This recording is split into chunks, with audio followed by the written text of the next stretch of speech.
الفاتحة إلى رسولنا الإمام زين العابدين العزيز المعبري بجمع الشراح مؤلفة ومعاشر الأشراح ومشايخهم وأئمتهم وجميع العلماء والأولياء وصالحين ومؤلف الكتب على فهم المشارك العقيدة المغربية وإلى أولياء هذه البلدة وعلماء وصلاحها من أمر هذا المعهد وأهل الأسرة والرب وسبيل ونحكم إلى أرواح والدينا ومشايخنا ومن أحسن إلينا وجميع المسلمين والمسلمات والمؤمنين والمؤمنات إن الله يغفر لهم ويرحمهم ويسلم علينا وعلى أحبابنا وعلى المسلمين ببركاتهم وأسرارهم وأعمالهم وعلومهم ونفعاتهم بالدين والدنيا والآخرة وبنية الفرج العاجل المسلمين في كل مكان وبنية صلاح أهل البلد أجمعين وعلى من رواه السلف الصالح النبي وعلى كل نية صالحة جامعة لخيرات الدنيا والآخرة وإلى حضرة النبي محمد صلى الله عليه وسلم الفاتحة.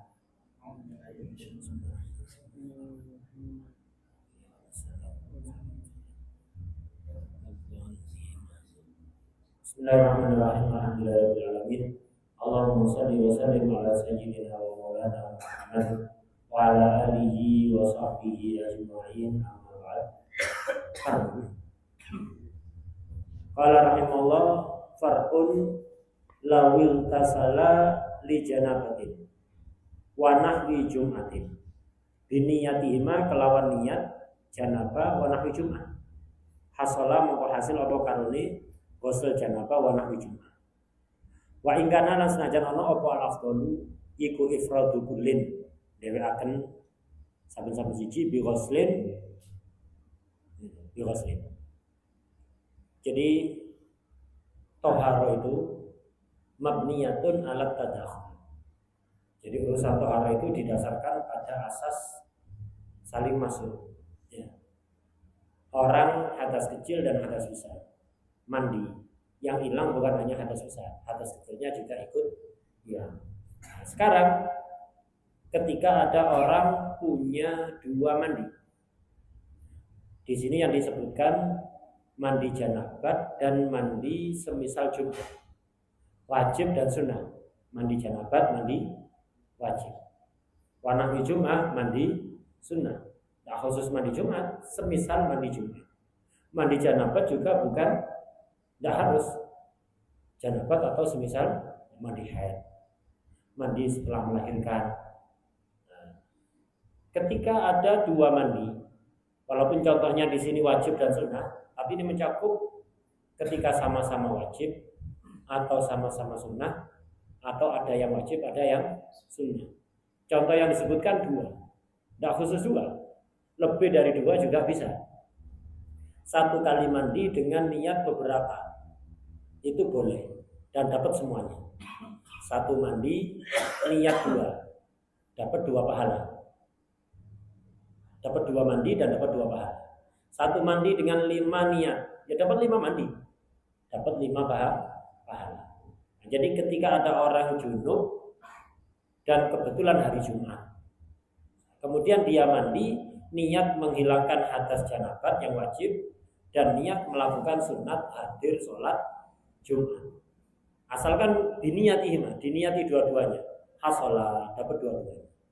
Walaupun wa ingkanal afdalu ifradu kullin bi ghuslin, walaupun yang afdal mandi sendiri-sendiri, mandi janabat, kemudian mandi Jumat, kemudian mandi apa lagi, yang afdal begitu. Kalau di air mengalir enak, nyilem. Jadi nawaitu ghusl al-mafrud li rafi janabah. Satu aliran kan sudah cukup, niat lagi. Lewat satu aliran niat lagi, lewat satu aliran niat lagi begitu. Nyiram 1 menit bisa dapat berapa mandi ya. Jadi niatnya apa? Jadi niat mandi janabah sampai teraliri semua seluruh badan, niat lagi. Enak kali diem toh ada di air, kalau airnya mengalir ya, kalau airnya mengalir. Jadi ini tidak khusus sunnah dan wajib, bisa sama-sama wajib, bisa sama-sama sunnah, atau satunya wajib, satunya sunnah, dua atau lebih. Asal niatnya banyak ya dapat banyak. Wa innamal likulli imri'in ma nawa. Orang itu akan mendapatkan apa yang dia niatkan. Satu amal, satu niat, ya dapat pahala satu. Satu amal 5 niat. Wa innamal likulli imri'in ma nawa, bukan mafa'al. Tapi nawa. Bahasa kalimatnya Rasulullah SAW, innamal amal bin niat. Wa innamal likulli imri'in ma nawa. Seseorang itu hanya akan mendapatkan likulli imri'in. Lam kan milik kan ya? Berhak atau milik. Orang itu akan mendapatkan. Wa innamal likulli imri'in ma nawa. Apa yang dia niat. Bukan wa innamal likulli imri'in ma fa'al, tapi ma nawa. Melakukan tidak ada niatnya, tidak ada pahalanya. Satu perbuatan satu niat, satu pahala. Satu perbuatan 5 niat, 5 pahala. Satu perbuatan 10 niat, 10 pahala. Nah, niat itu penting. Makanya Imam Ghazali mengatakan biniyatil abror tazku a'maluhum. Dengan niatnya orang-orang abror, orang-orang baik, orang-orang pilihan Allah, tazku a'maluhum.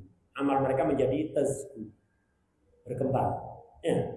Jadi satu amal tapi berkembang, banyak pahalanya gara-gara niat. Karena itu dalam melakukan apapun itu jangan sekedar melakukan rutinitas, jangan sekedar melo-melo, asal-asalan, diniatkan. Ketika mau apa niat, mau berangkat ngaji, ditata niatnya apa saja.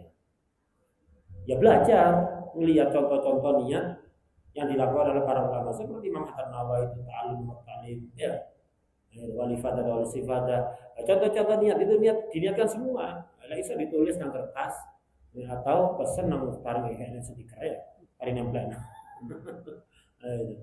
Kari nempel. Nah begitu. Sehingga setiap akan berangkat ngaji dilihat, dihadirkan niat itu dalam hati. Pahalanya banyak.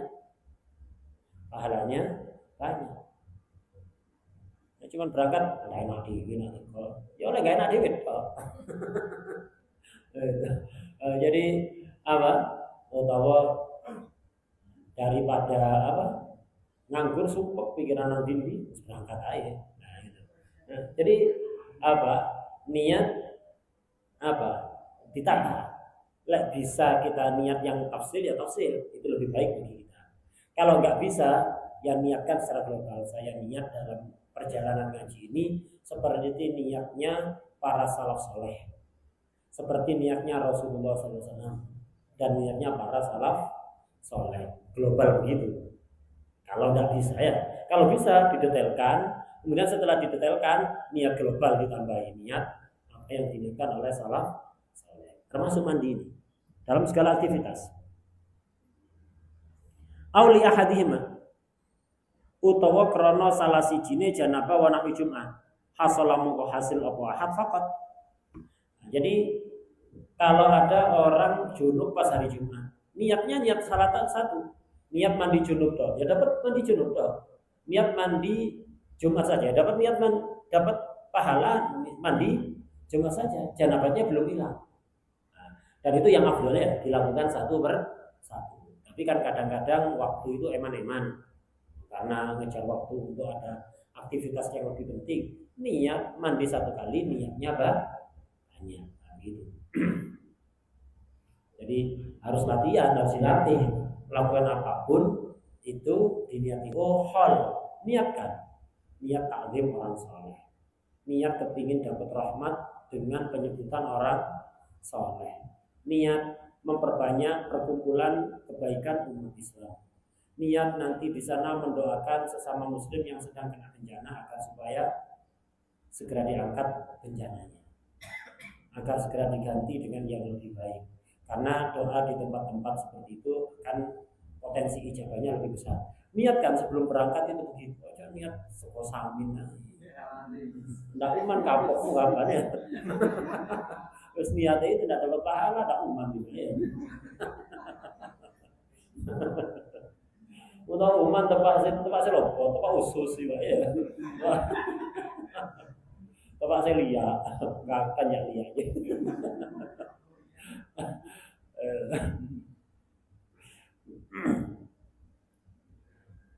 Jadi niatnya itu dijaga. Jadi belajarlah di apa niatnya itu harus dibiasakan. Nanti kalau sudah terbiasa, otomatisnya sendiri nanti. Begitu. Ulama Itu ketika ulama salaf itu ketika ziarah Nabi Hud itu biasanya mandi dulu di sungai yang ada di bawah makam itu. Sebelum masuk ke makam itu di bawah ada sungai. Itu biasanya mandi di situ niatnya macam-macam. Dari niat mandi untuk apa? Nawatul ittisal minadhunub wal asam. Niat mandi dari apa? Dosa-dosa dan perbuatan maksiat. Nawatul ittisal minadhunub wal asam.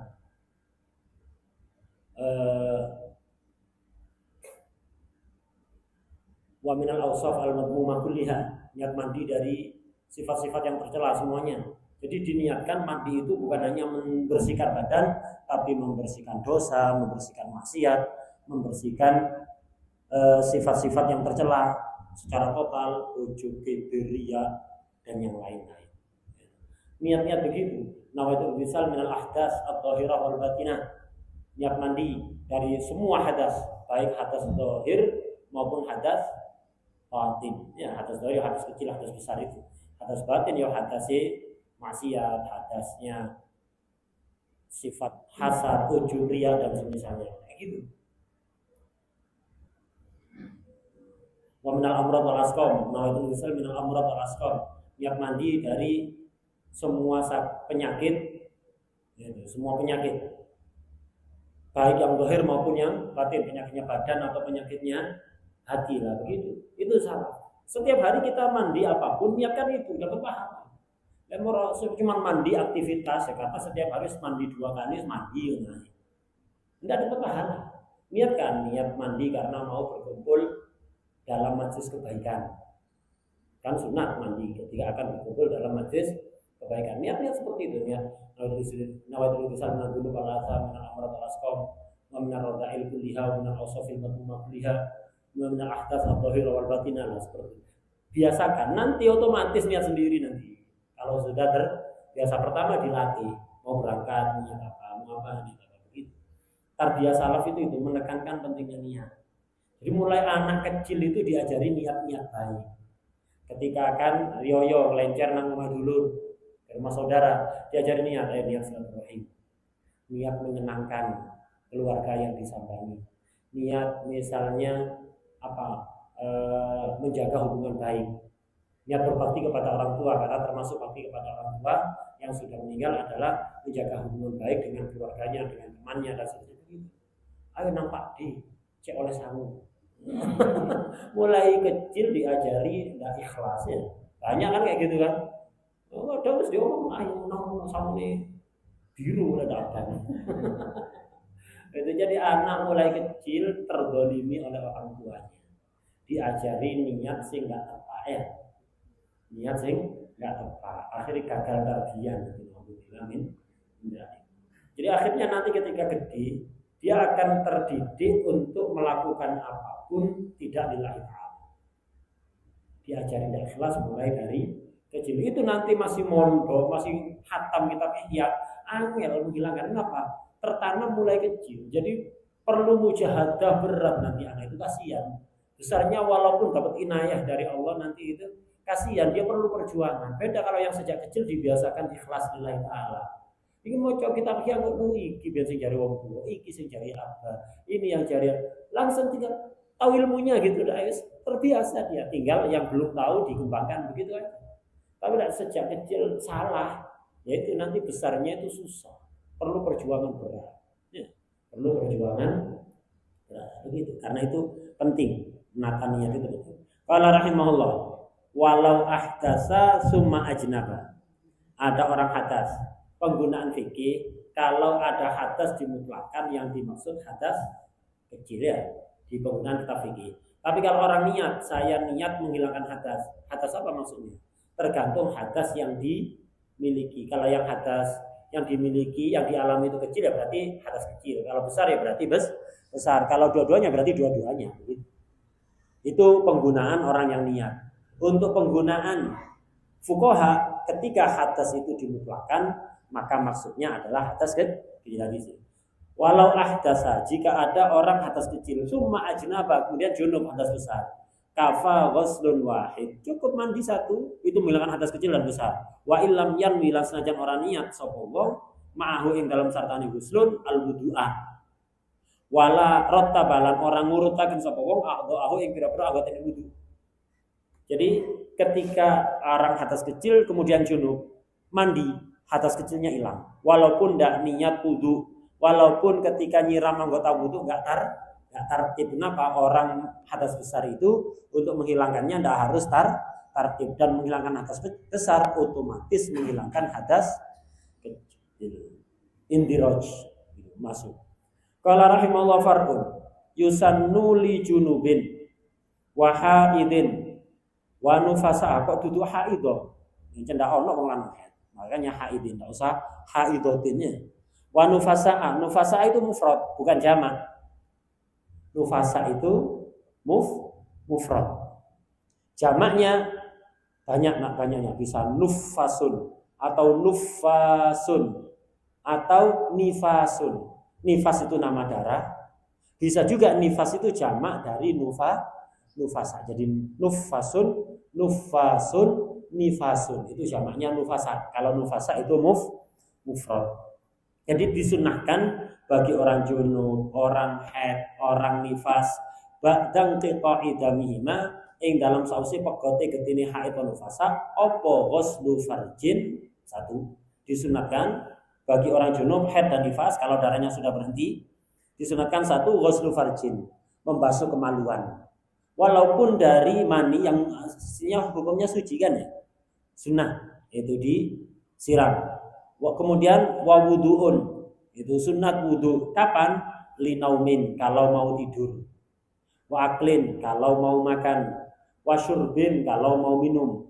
Jadi bagi orang junub mutlakon jangan tidur sebelum membasuh farji dan wudu. Afdolnya mandi dulu ya.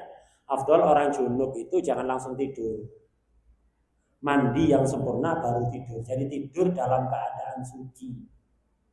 Tidur dalam keadaan suci. Kenapa? Kita tidak tahu ketika tidur itu bangun lagi apa enggak. Khawatirnya nanti mati dalam keadaan junub. Ya. Nah, jadi mandi baru tidur. Kalau misalnya males atau capek atau kedinginan, maka minimal membasuh kemaluannya cewek dan wudu, baru tidur, baru makan, baru minum, baru imbu.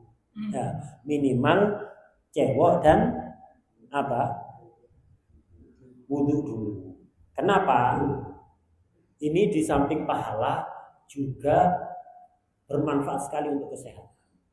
Orang imbu tanpa mandi dulu atau minimal wudu dulu itu sangat berbahaya pada kesehatan. Itu mungkin kalau sekali tidak ngefek atau tidak terasa, tapi jangka panjangnya itu akan terasa bahaya. Ya. Jadi apapun yang diajarkan Rasulullah SAW itu pasti mengandung manfaat agama dan dunia. Beliau orang yang paling sayang kepada kita. Apapun yang diperintahkan itu didasari rahmah. Wa ma arsalnaka illa rahmah. Jadi Nabi itu diutus ngajari apa? Syariat kan ya? Syariat yang dibangun di atas rahmah. Semua larangan Nabi Muhammad SAW didasari rahmah, kasih sayang. Perintahnya Nabi didasari kasih sayang. Jadi apapun yang diperintahkan Nabi itu adalah bentuk sayangnya beliau kepada kita. Apapun yang dilarang Nabi itu juga bentuk sayangnya Nabi kepada kita. Tidak ada yang lebih sayang kepada kita dibanding siapapun mengalahkan Rasulullah SAW. Dunia akhirat saya. Nah begitu. Nah, jadi itu dilakukan sebelum tidur, sebelum makan, sebelum minum. Wa yukrahu apa fi'lu syai'in min dalika, saking mengkono-mengkono naumin wa aklin wa syurbin bila wudu'in.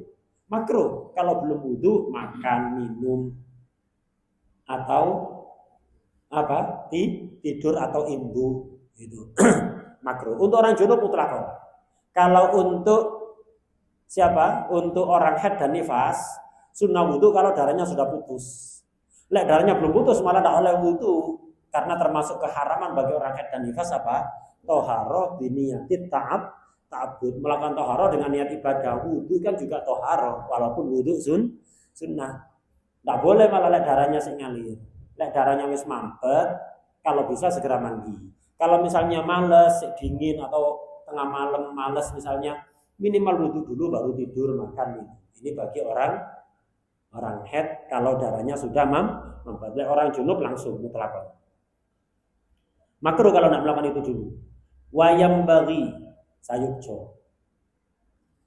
Artinya anjuran, bukan kewajiban ini. Anjuran saja, bukan wajib. Apa Allah yuzilu yen to orang ngilangaken sapa junub wa haid wa nufasa qoblal ghusli sya'ron ing rambut au dhufron utawa kuku. Wa kadzalan iku kaya mengkono-mengkono sya'ron au dhufron damun utawi getih. Lianna dzalika krana satune mengkono-mengkono iku sya'ron au dhufron lan dam iku yuradu bakal den balekaken apa dalik fil akhirati junuban hale junub. Jadi orang yang junub, orang haid, orang nifas dianjurkan jangan potong rambut. Rambut kepala atau rambut badan? Rambut apapun. Kuku, darah jangan bekam, ya. Jangan menghilangkan darah. Kenapa? Nanti di akhirat akan dikembalikan dalam keadaan junub. Ini enggak sampai haram, enggak. Anjuran saja sebaiknya al-aula jangan melakukan itu. Kalau terlanjur ya wes. Istighfar walaupun tidak dosa. Masa istighfar ngenteni dosa? Ya, istighfar. Lah dan tidak perlu aduh rambut ini potong, nanti dibalik junub tak dusi ya percuma. Rambut kalau sudah masih nyambung ke badan kita mandi, hilang janabatnya lagi terkadung terpotong kuku, rambut, darah, masih didusi itu dengan 7 bunga ya tetap junub ya. Itu tetap junub. Ya sudah terlanjur terus siapa ya wes istighfar mulai. Istighfar nggak usah didusi, paham ya? Tapi itu jadi anjuran, nggak haram, nggak al-aula begitu al-aula.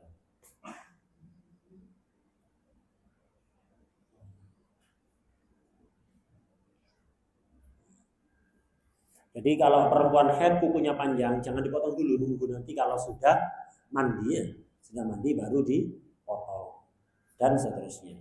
Kalau mau bekam jalan jangan dalam keadaan junub atau masih punya hadas haid atau nifas, jangan, ditunggu dulu. Wajaza opo takasyufun amrih buka aurat. Opo takasyufun amrih buka aurat lahu krono are huslu ailil huslu fi khalwatin ing dalam persepet ada orang au bi hadratiman utawa ing dalam sandingi wong ya juzu kamenang opo nadharu ningali man ila auratihi maring aurate orang yang mandi maring aurate wong kazaujatin wa amatin tapi wasatru utawi nutupi aurat iku afdal wa harumalan haram apa takasyuf ingkana iku sama tetep ing dalam kono-kono kon sapa man yahrumu kang haram apa nadharuhu ningali man ilaiha maring aurat kama haruma kaya oleh haram apa takasyuf fil khalwati ing dalam persepen bila hajatin wa halalan halal apa takasyuf fiha ing dalam khalwah li adna gharadin krana paling andape atau paling asore tujuan kamayati. Ini sekarang bahas buka aurat ketika mandi. Ya apa hukumnya? Kalau pas sendirian boleh. Jadi di dalam kamar mandi tidak ada siapapun. Masih dikali teman-teman, tidak ada orang sama sekali. Ya. Sepi, tidak ada orang sama sekali. Buka aurat untuk mandi itu diperbolehkan. Atau ketika ada orang yang halal untuk memandang dia, memandang auratnya, seperti suami, istri, budak perempuan kalau zaman dulu. Nah, tapi walaupun begitu, nutupi aurat afdol. Walaupun dalam khalwah. Jadi dalam khalwah itu kita mandi di jeding sendirian, mandi wajib atau mandi sunat atau mandi rutinitas. Nah, itu. Disunahkan tetap menutup aurat gaya pasatan. Bukan hanya ketika di depan orang, walaupun sendirian sunat pakai pasatan. Loh kenapa? Kan tidak dilihat oleh manusia kan? Nggak dilihat juga oleh malaikat. Malaikat itu kalau kita masuk kamar mandi, malaikat di luar, tidak mau masuk. Loh enak berarti, bebas maksiatnya. Nggak ada malaikat kiri yang nyatet, tetap ada sensor. Ada sensor aroma. Kayak di pesawat itu kan tidak boleh merokok kan ya. Kalau di toilet merokok tetap ketahuan walaupun tidak ada CCTV. Kenapa? Ada sensor asap nanti bunyi alarmnya. Malaikat juga begitu, malaikat kanan atau kiri. Kalau kita pas berada di tempat najis, masuk ke kamar mandi, itu mereka di luar, tidak ikut masuk. Tapi ketika orang ini melakukan ibadah di dalam kamar mandi, niat baik misalnya, tercium aroma khas. Jadi masing-masing perbuatan tadi itu ada aromanya yang kenal oleh malaikat kanan. Faham, oh ini melakukan ini, walaupun tidak melihat dari sensor aroma. Begitu juga ketika di dalam kamar mandi melakukan maksiat, buka HP sih nggak kenal. Dalam kamar mandi, misalnya, malaikat kiri akan tahu ini delok apa ya, paham, akan dicatat, ya. Walaupun mereka tidak melihat ada di luar. Kenapa ada sensor aroma? Ada sensor aroma. Nah begitu. Nah, malaikat tidak melihat. Kemudian orang juga tidak ada yang melihatnya. Kemungkinan jin kemungkinan melihat. Karena itu kalau mau mandi sebelum masuk atau ketika mau melepas pakaian li hajatin, ketika mau buka aurat, ketika mau pakaian itu biar nggak terlihat oleh jin, baca Bismillahirrahmanirrahim la ilaha illahu. Dengan begitu jin tidak akan melihat aurat kita. Setiap mau melepas pakaian, mau ganti pakaian atau ganti perang, ya jihad fisabilil walad. Jihad fisabilil walad. Daya tak terus ya.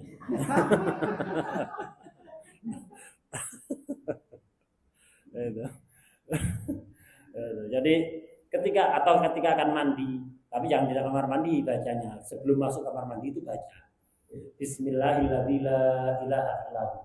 Zikir sangat singkat itu faedahnya. Ketika kita buka pakaian tidak dilihat oleh jin. Aurat kita. Lo oleh kata, nggak seneng nang sampean ya. Ditempeli terusnya. Bahaya disenengi jin. Seneng kan disenengi jin. Jin kok malampir. Lalu terus. Nah begitu. Jadi sunat baca itu. Nah, ketika kita sudah baca itu berarti kan tidak terlihat oleh orang, tidak terlihat oleh jin, tidak terlihat oleh malaikat. Kenapa masih sunat nutupi? Terlihat oleh Allah, masih pakai pakaian ya Allah melihat. Pakai pakaian atau tidak akan terlihat oleh Allah.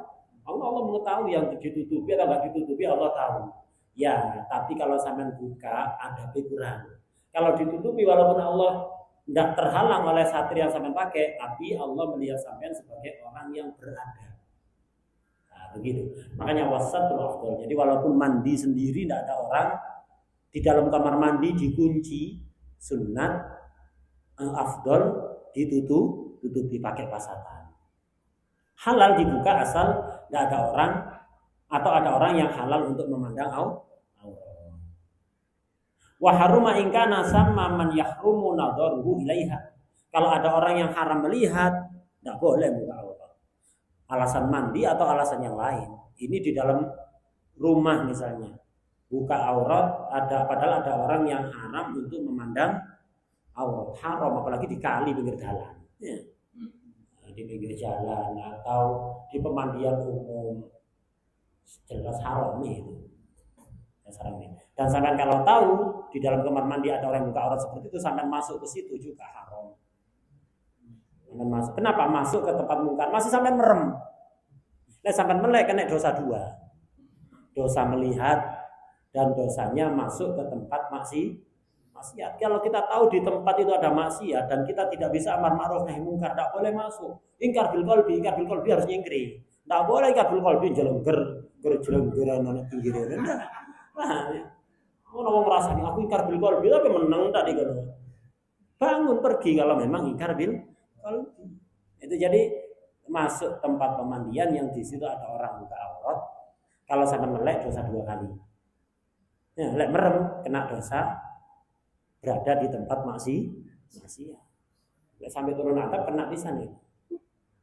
Karena itu sing masuk apa sing melakukan. Jadi kalau ada orang yang haram memandang, hukum bukanya juga haram. Kama haruma fil khalwa bila hajah. Sendirian di dalam kamar mandi, di dalam kamar tidur dikunci tidak ada orang, buka aurat itu haram kalau tidak ada hajat. Wa halla fiha li adna gharad. Kalau pas khalwa ada tujuan sekecil apapun diperbolehkan. Apa-apa misalnya ongkok. Biar isis gitu ya. Nah, itu di dalam ya. Itu tidak apa-apa. Di dalam kamar misalnya. Tidak apa-apa. Halal. Lihat gharad atau karena mau nyapu biar pakaiannya tidak kotor. Aurat ketika khalwa itu kalau laki-laki adalah sawaten. Ya, jalan depan dan belakang. Kalau perempuan baina surra warubah. Jadi ketika khulwah tetap haram kecuali ada hajat sekecil apapun. Wasaniha wallahu